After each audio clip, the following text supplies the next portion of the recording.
Okay, welcome back to my vlog. I plan to finish at least 2 books this vlog. One of them being this book, which I was reading at the beginning of the vlog, as you guys saw. And I'm really loving it so far, and it's really shedding a lot of light on the horrendous things that are happening in Gaza right now. So I do think it's an educational read, but I also think it's very well written and captivating to the reader. And I'm also finally, and I'm not lying this time, I'm finally gonna finish this book that I've been reading since the beginning of the summer. I'm also going on a trip this weekend. I'm going to Salem, Massachusetts to check out all the witchy stuff. And I think it's gonna be so much fun because I love just witchy, Halloweenish things. And I really want to learn more about the events that occurred in Salem and the history behind it. And I'm just really excited to go. And I'm going to be vlogging some of the things I do there and some of the shops I visit and just whatever I end up doing. But yeah, that's some of my plans. Right now I'm going to go eat at Olive Garden. So see you in a bit.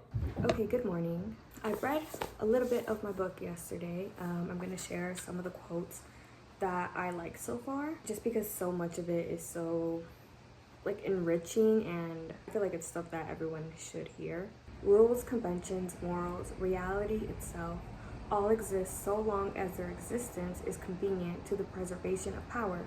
Otherwise, they, like all else, are expendable. I feel like that's so true because I feel like Western civilization, like, they get away with everything. They like to change the definition of what is morally correct. I think for oppressive groups and Western civilization, it's so easy for them to change what is morally correct to better help them uphold their power. Sorry, I have more quotes to share, but I'm about to go to Denny's to eat breakfast.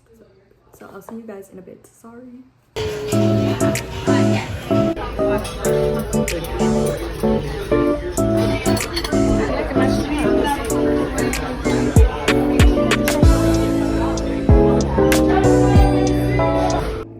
Okay, I'm back from my breakfast. Guys, my meal was so freaking good. I don't know who keeps sleeping on Denny's, but the pancakes were so good, the omelet was so good, everything was so good. Stop sleeping on my queen.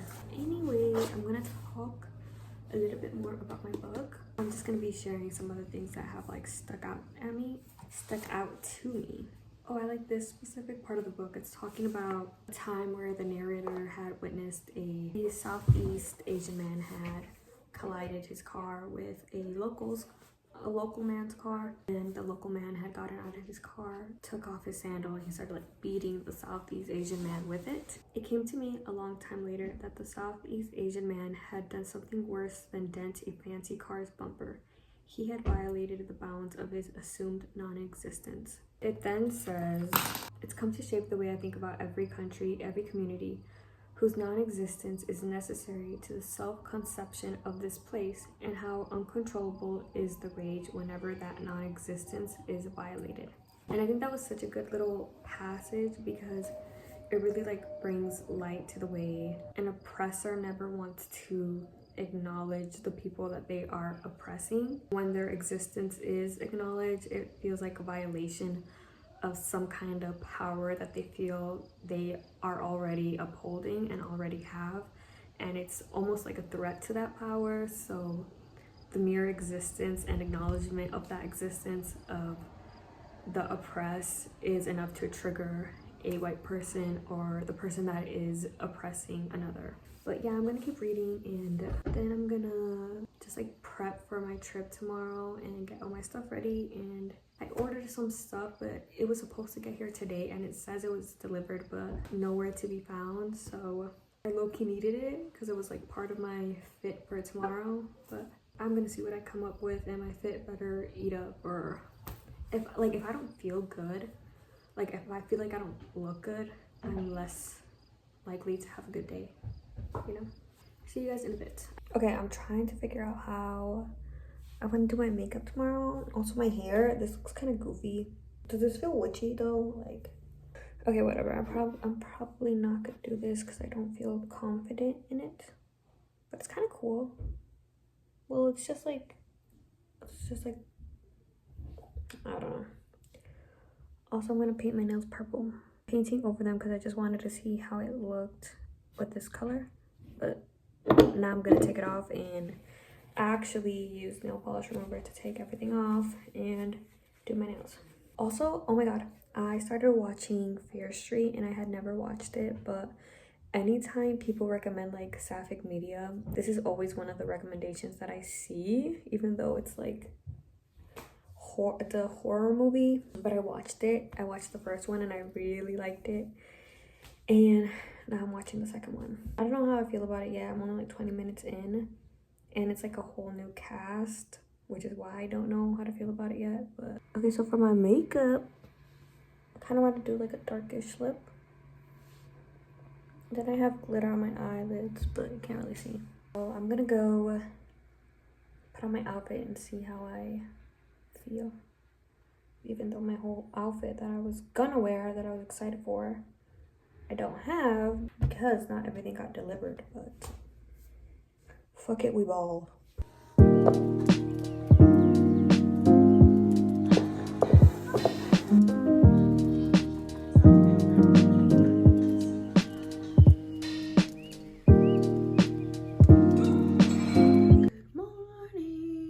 Okay, I'm getting ready for my trip to Salem, and it's 6 a.m. and I'm tired, but we're only gonna be there for one day, so we're leaving early.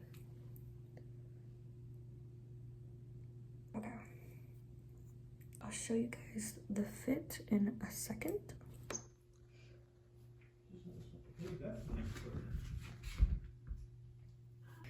And if I get cold, I'm gonna wear my sweater, this one.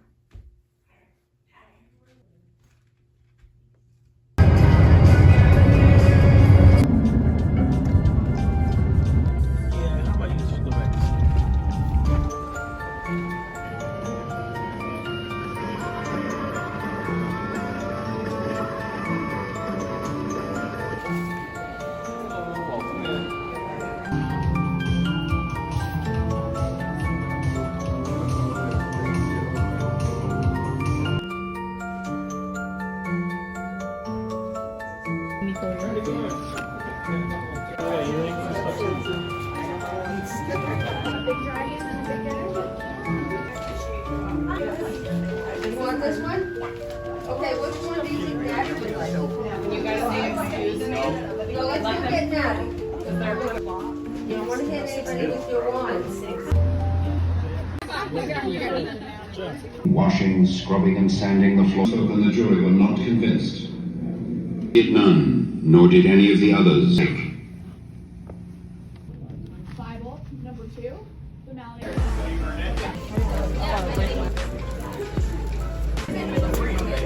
gonna put it right next to her plate so she could record everything.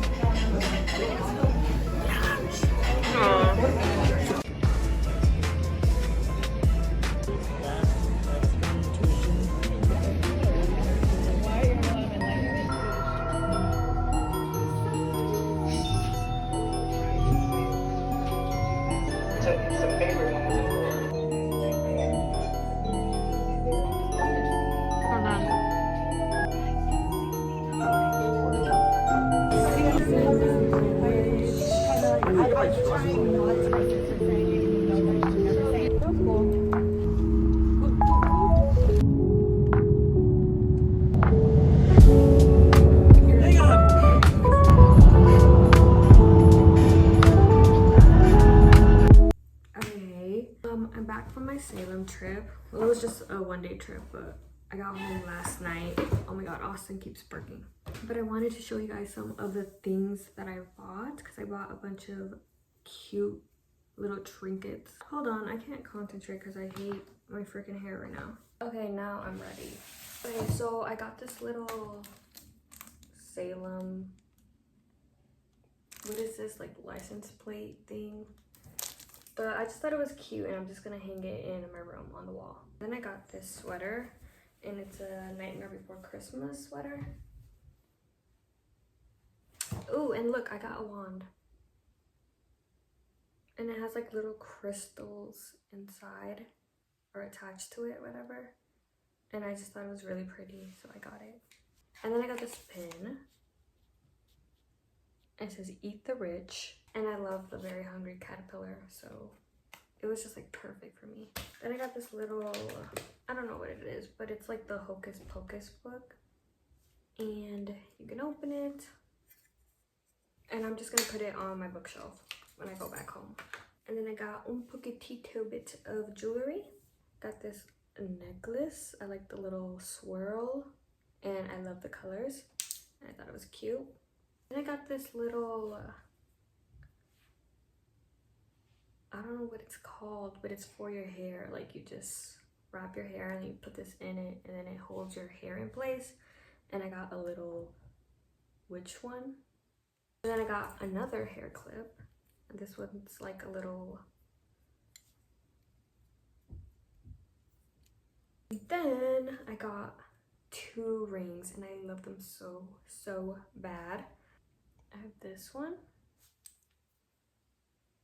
And then I got this one. I think they're super pretty, but they kind of cost me a lot. But I don't really mind spending money on good quality rings because I love rings. And yeah, can't remember what crystal is inside. I can't remember the names. That's everything I got, and I had a lot of fun visiting all the shops, although I do think it would be more fun if I actually went in October because they have more like spooky attractions. But it was still cute and it was still a fun time, and yeah. Okay, so for the rest of the day I'm gonna read, and that's pretty much it. I'm gonna call Haya later because shout out to Haya, it's Haya's birthday. Ooh. And yeah. Wait guys, I totally forgot to share this with you. And I really wanted to. There's this girl outside and she was like drawing, well I already showed you guys this, but there was this girl outside and she was like drawing pictures and she drew one of me, and that's me.